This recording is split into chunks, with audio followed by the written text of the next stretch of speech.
सिर्फ सपने नहीं दिखाते, सपनों के घर भी बनाते हैं हम।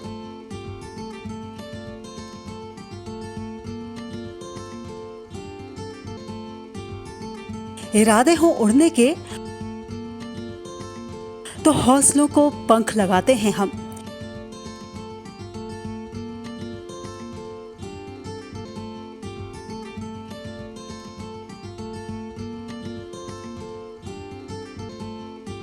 क्योंकि हम हैं लोढ़ा बिल्डर्स, सच की बुनियाद पर मजबूत इमारत।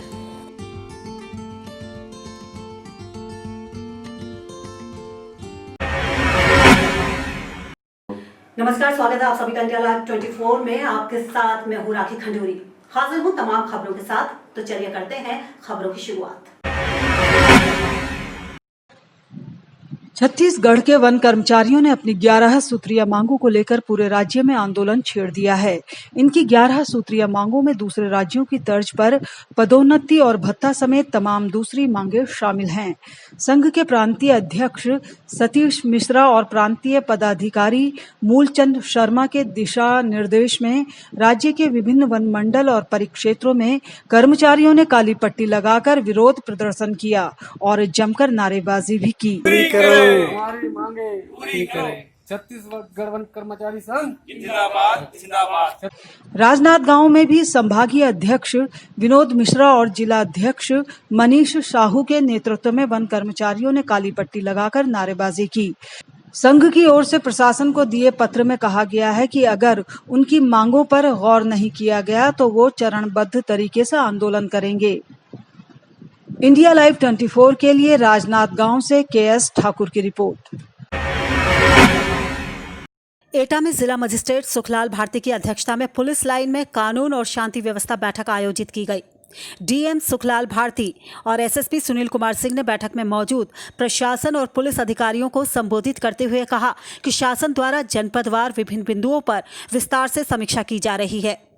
जनपद में कानून और शांति व्यवस्था कायम रहनी चाहिए, इसलिए सभी थानाध्यक्ष अपने अपने क्षेत्र में आपराधिक और गुंडा प्रवृत्ति के लोगों पर कड़ी नजर बनाए रखें। डीएम एसएसपी ने कहा कि आने वाला समय काफी महत्वपूर्ण है। शहरी और ग्रामीण क्षेत्रों में कानून का राज कायम रहना चाहिए, तभी विकास कार्य और निर्माण कार्य बेहतर ढंग से हो सकेंगे। समाज में अशांति फैलाने वाले अराजक तत्वों को चिन्हित करके जेल भेजा जाए। इंडिया लाइव 24 के लिए एटा से संदीप शर्मा की रिपोर्ट।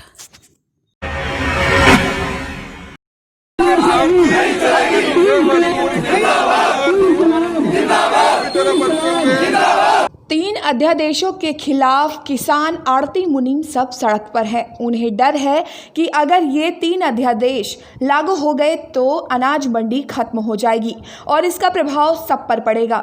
इसलिए पिपली में किसान बचाओ और मंडी बचाओ रैली रखी गई ताकि सरकार तक आवाज पहुंचाई जा सके। लेकिन उससे पहले प्रशासन की तरफ से वहां पर धारा 144 लगा दी गई। अलग अलग जिलों में किसान नेताओं को, मंडी के प्रधान को नजरबंद कर दिया गया। करनाल में सभी मजदूर, किसान, आड़तियों ने इकट्ठे होकर सरकार के खिलाफ नारेबाजी की।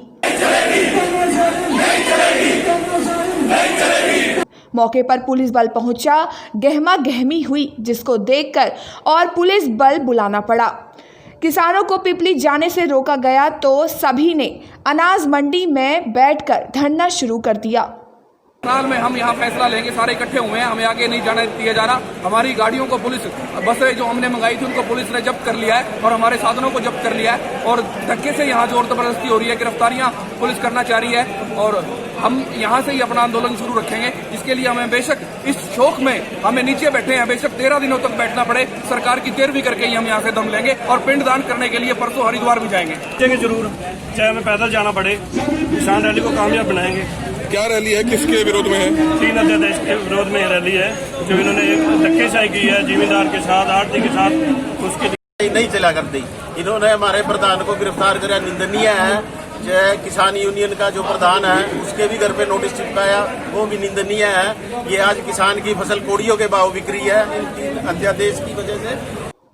भले ही पिपली में होने वाली रैली धारा 144 के चलते ना हो पाई हो, पर 3 अध्यादेशों को लेकर पूरे प्रदेश में सरकार के खिलाफ किसानों, आड़तियों, मुनीमों में रोष है। आने वाले दिनों में इन अध्यादेशों को लेकर सरकार की चिंता और बढ़ सकती है। इंडिया लाइव 24 के लिए करनाल से सुभाष गुप्ता की रिपोर्ट। हिमाचल प्रदेश की राजधानी शिमला में आयोजित हुई किसान प्रतिनिधि कार्यशाला में कृषि विशेषज्ञों ने प्राकृतिक खेती विषय का विस्तार किया। कार्यशाला के दौरान इस बात पर खास जोर दिया गया कि हिमाचल प्रदेश सरकार की योजनाओं का लाभ किसानों तक पहुंचाने के लिए योजनाबद्ध प्रसार किया जाए। भाजपा किसान मोर्चा हिमाचल प्रदेश द्वारा आयोजित किसान प्रतिनिधि कार्यशाला का समापन कृषि भवन में हुआ। किसान प्रतिनिधि कार्यशाला में प्रदेश अध्यक्ष किसान मोर्चा डॉक्टर राकेश बबली, भाजपा प्रदेश अध्यक्ष सुरेश कश्यप, भाजपा संगठन मंत्री पवन राणा विशेष रूप से उपस्थित रहे। मुख्यमंत्री अतिथि हिमाचल प्रदेश सरकार में कृषि मंत्री वीरेंद्र कंवर ने अपने संबोधन में कहा कि प्राकृतिक खेती की शुरुआत 9 मार्च को मुख्यमंत्री द्वारा की गई थी। पिछले वर्ष इस योजना के अंतर्गत 25 करोड़ का प्रावधान हिमाचल प्रदेश सरकार द्वारा किया गया था, जिसके तहत किसानों को खेतों में जाकर जानकारी दी जाएगी, जिसके साथ किसानों को गाय खरीदने के लिए प्रदेश सरकार 25,000 रुपये देगी। उस गाय को लाने के लिए सरकार द्वारा 5,000 किराया भी निश्चित किया गया है।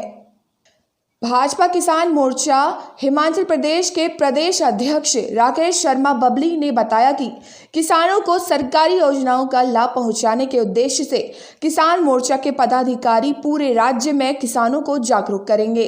उन्होंने बताया कि इस बाबत दिशा निर्देश जारी किए गए हैं। अपनी पार्टी के सभी कार्यकर्ताओं से और किसान मोर्चा के पदाधिकारियों से प्रदेश सरकार की स्कीमों को गांव तक ले जाना और किसानों तक ले जाने के लिए आह्वान किया है। और आज इस सारी कार्यशाला में जो नई खुशहाल खेती के लिए जो हमारा प्राकृतिक खेती की योजना इस प्रदेश सरकार ने शुरू की है, उसको लेकर भी हमारे सभी किसान के जो कृषि के अधिकारी हैं उनके साथ चर्चा हुई है और सारी आगे की 6 महीने की योजना इस बैठक में बनी है ताकि हम योजनाओं को गांव-गांव तक ले जा सकें। इंडिया लाइव 24 के लिए शिमला से विजेंद्र दत्त गौतम की रिपोर्ट। अयोध्या में दबंगों ने बिजली विभाग के संविदा कर्मी और उसके परिवार की शक के आधार पर पिटाई कर दी। पिटाई में संविदा कर्मी की मां समेत परिवार के सभी लोगों को गंभीर चोटें आई हैं। आरोप है कि दबंग पीड़ित की मां के जेवर भी छीनकर ले गए। पिटाई का वीडियो सोशल मीडिया पर वायरल हो रहा है। मामला कोतवाली नगर के देवकाली क्षेत्र के नील गोदाम मोहल्ले का है। पीड़ित संविदा कर्मी पवन का आरोप है कि 2 दिन पहले बिजली की चेकिंग की गई थी। दबंगों को शक था कि ये चेकिंग संविदा कर्मी पवन ने ही करवाई। इसी के चलते पूरे परिवार को निशाना बनाया गया। पवन के मुताबिक दबंगों ने उन्हें जान से मारने के साथ साथ झूठे केस में फंसाने की धमकी भी दी है। बिजली विभाग में हम हैं, चेकिंग हो रही थी, इनके ये मेरे पर शंका किए और उसी को लेकर के रंजिश में 2-3 दिन से गाली गलौज दे रहे थे। आए दिन जब इनके बगल से हम गुजरे तो उनकी वीडियो रिकॉर्डिंग करते रहे कि हमें गाली ये न दें। यही मेन जड़ है। कौन कौन तो मारे हैं? राजू मारे हैं, राजकरण मारे हैं, विजय शंकर मारे हैं, ये लोग मिल के मारे हैं।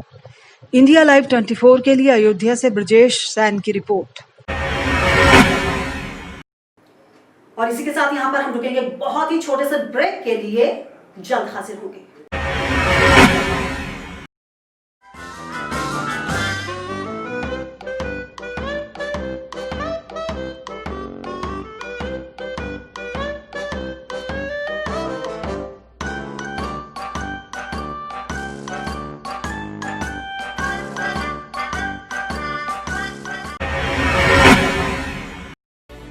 दौड़ती भागती जिंदगी में खुद को कैसे रखें फिट, मशीन के दौर में कैसे हाथों के हुनर को रखें हिट, बचपन में तालीम का, जवानी में EMI का, तो बुढ़ापे में अकेलेपन का कैसे करें बोझ कम। सिर्फ एक राह, प्रकृति से जुड़ें, प्राकृतिक अपनाएं, योग से जुड़े, जिंदगी अपनाएं। देखिए हमारा खास कार्यक्रम योग है तो जिंदगी है, रोज सुबह 6 बजे इंडिया लाइव 24 पर।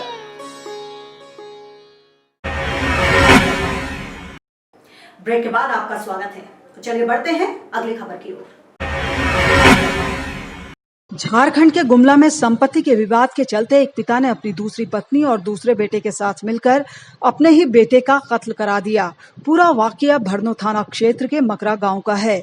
इसी गांव के रहने वाले बुद्धेश्वर की हत्या खुद उसके पिता ने बाकायदा 75,000 की सुपारी देकर करवाई।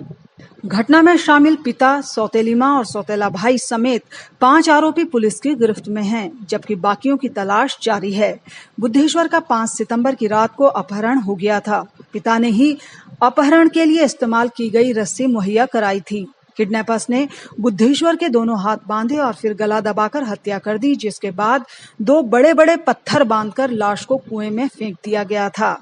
अनुसंधान के क्रम में हमको इंड मिला था कि इनका सौतेला भाई जमीन और प्रॉपर्टी के लिए इनका किडनैपिंग करवाया है और इसमें इनका सौतेला जितना परिवार है सबका इसमें हाथ है और ये सभी बुल्ला करके एक व्यक्ति को, उनके टीम को 75,000 रुपीज़ 75,000 रुपये दे के इनका किडनैपिंग करवाने का काम किया था। इस इंफॉर्मेशन पर थाना प्रभारी और हमारा टीम कार्रवाई करते हुए सभी बुल्ला को अरेस्ट किया और सभी बुल्ला के निशानदेही पर भगनी सही में एक कुआं से वो लड़का का डेड बॉडी हम लोग बरामद किया है। इंडिया लाइव 24 के लिए गुमला से अजीत सोनी की रिपोर्ट। उज्जैन एसपी सविता सुहाने द्वारा नाबालिग लड़कियों के साथ अपराध करने वालों पर नकेल कसने की कोशिश जारी है। इसी के तहत सुहाने ने लंबे समय से फरार आरोपियों को पकड़ने पर इनाम घोषित किया। इनाम घोषित होते ही खाचरोद पुलिस भी एक्शन मोड में आ गई। टीआई रविंद्र बरिया ने अपनी टीम के साथ नाबालिग लड़कियों के साथ अपराध करने वाले 2 अलग अलग आरोपियों को धर दबोच कर जेल भेजा है, जो अपराध करने के बाद से ही फरार चल रहे थे। इनमें से एक आरोपी को पुलिस ने रतलाम जिले से गिरफ्तार किया, जबकि दूसरे को रावटी थाना क्षेत्र से गिरफ्तार किया है। इनके ऊपर 10 और 5,000 के इनाम घोषित किए गए थे। एक आरोपी फरार था, शांतिलाल पिता नागूलाल पाटीदार, जिसने एसपी साहब द्वारा 10,000 का इनाम भी घोषित किया गया था, जिसको टीम गठित करके आज हम लोगों ने ऊपरवाड़ा, ग्राम ऊपरवाड़ा, जिला रतलाम से पकड़ा है। और इसी तरह एक और अपराध पास्को एक्ट का 579 जो भी 363, 366, 76 पास्को एक्ट, ये भी साल भर से पेंडिंग था जी। इस पर भी पुलिस अधीक्षक महोदय द्वारा 1 साल पुराना पैटर्न होने से 5,000 का इनाम घोषित किया गया था। इसमें आरोपी था कालू पिता बालचंद नैडा, ग्राम बडलीपाड़ा, रावटी, जिला रतलाम। ये भी रतलाम का रहने वाला था, ये भी साल भर से फरार था। इसको भी टीम गठित करके हम लोगों ने आज इसको अरेस्ट किया है और न्यायालय पेश किया था, जहाँ उसको जेल भेज दिया गया। इंडिया लाइव 24 के लिए खाचरौद से मोहित चौधरी की रिपोर्ट। यूपी में जिला मुजफ्फरनगर की छपार पुलिस और क्राइम ब्रांच की संयुक्त टीम ने रामपुर तिराहा रोड पर नकली सीमेंट बनाने वाली फैक्ट्री का भंडाफोड़ किया। पुलिस ने 5 आरोपियों को नकली सीमेंट बनाते हुए रंगे हाथों पकड़ा। पकड़े गए आरोपियों से भारी तादाद में तैयार नकली सीमेंट, नकली कच्चा सीमेंट और नकली सीमेंट बनाने के उपकरण भी बरामद हुए हैं। आरोपियों की निशानदेही पर 2 गाड़ी पिकअप भी पकड़ी गई, जिसमें 183 मिश्रित तैयार सीमेंट के कट्टे लदे हुए थे। इंडिया लाइव 24 के लिए मुजफ्फरनगर से अमजद रजा की रिपोर्ट। आज भदोही शहर एवं गांव कस्बों में माता जीतिया का पूजन अर्चन किया गया। इसमें महिलाएं अपने बच्चों के लिए माता से प्रार्थना करती हैं कि उनके बच्चे सदा खुशहाल, धन धन सुख समृद्धि से परिपूर्ण रहें। इस बात को जीवित पुत्री का व्रत कहा जाता है और माताएं इस व्रत को बड़ी शुद्धता और बिना अन्य जल ग्रहण किए मानती हैं। यह त्योहार प्रत्येक वर्ष मनाया जाता है। इसमें काफ़ी संख्या में महिलाएं एक समूह बनाकर मंदिर देवालयों में इकट्ठा होकर मनाती हैं। इंडिया लाइव 24 के लिए विवेक बिंद के साथ संजय केशरी की रिपोर्ट। और फिलहाल इसी के साथ इस बुलेटिन में बस इतना ही। दीजिए इजाजत, नमस्कार।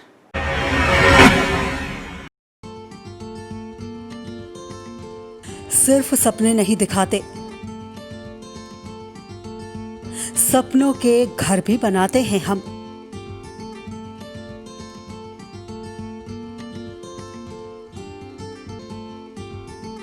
इरादे हो उड़ने के तो हौसलों को पंख लगाते हैं हम।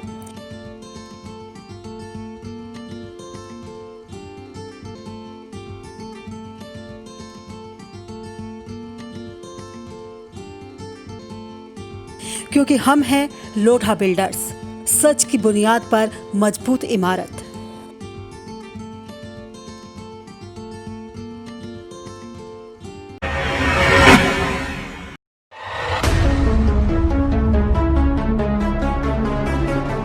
खबरें सिर्फ खबरें न रहें, इनकी तह तक जाएंगे हम। सवाल हो तालीम का या बात हो आपके अधिकारों की, आपके हक की आवाज उठाएंगे हम। सीमा पर जवान से खेत में किसान तक, हिंद के हर योद्धा से आपको रूबरू कराएंगे हम। पड़ोसी की चाल से अपनों की ढाल तक, हर मुल्क के नजरिए को आईना दिखाएंगे हम। आंतरिक से अर्थ तक और रक्षा से विदेश तक, आपके लिए हर नित के मायने आपको समझाएंगे हम। तिरंगे के रंगों से उभरी हर तस्वीर तक, ग्रामीण भारत से वैश्विक भारत तक, देखिए हमारे साथ सिर्फ इंडिया लाइव 24 पर।